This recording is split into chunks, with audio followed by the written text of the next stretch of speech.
was the night. The city chose a monster.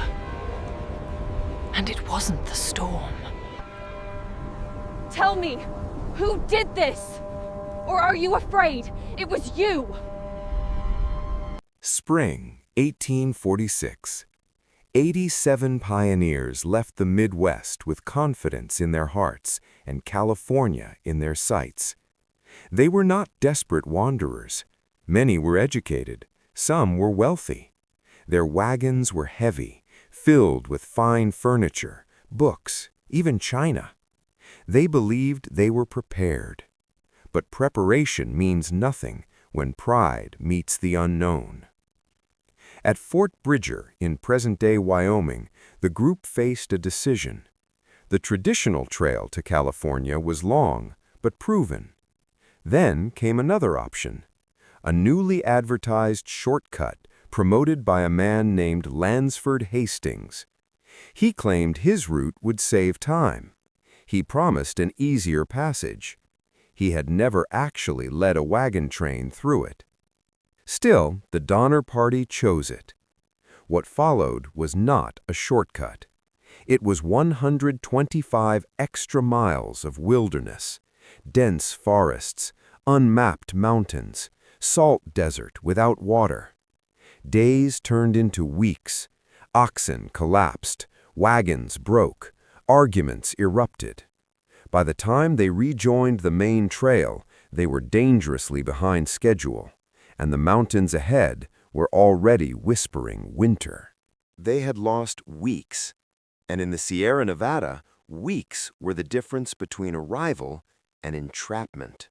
By the time the wagons reached the Sierra Nevada, it was late October. The mountains did not care about their delays. They did not care about pride, maps, or promises. They only cared about winter. For weeks, the Donner Party had pushed forward, hungry, exhausted, behind schedule. And then it happened. An early storm rolled in from the Pacific. Snow fell quietly at first, then relentlessly. Within hours, the mountain pass vanished beneath white silence. If they had arrived 2 days earlier, they likely would have crossed safely into California. 2 days.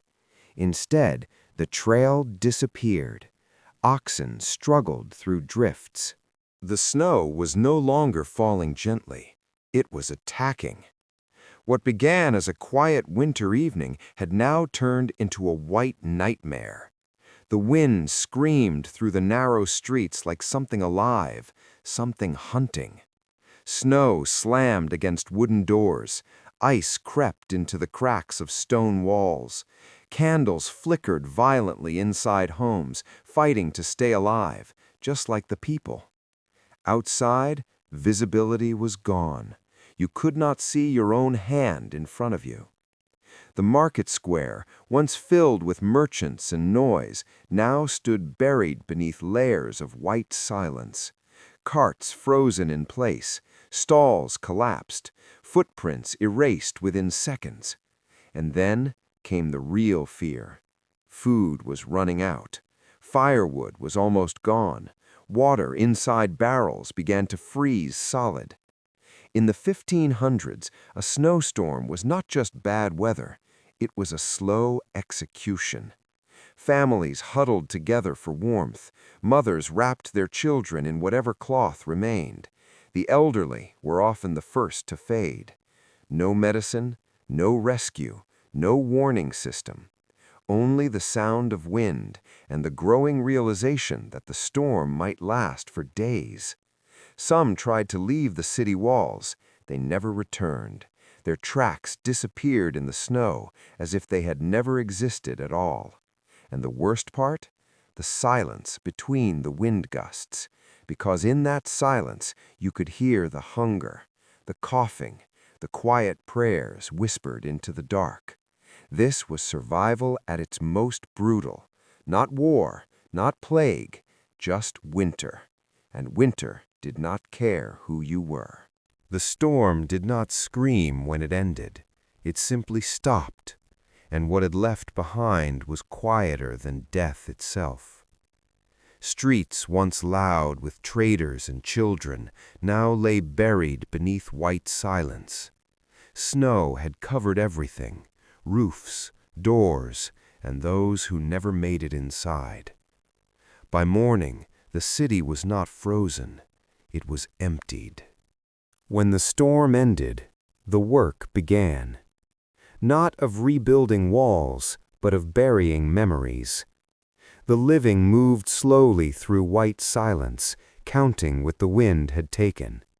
There were no cries now, only the sound of shovels breaking frozen earth.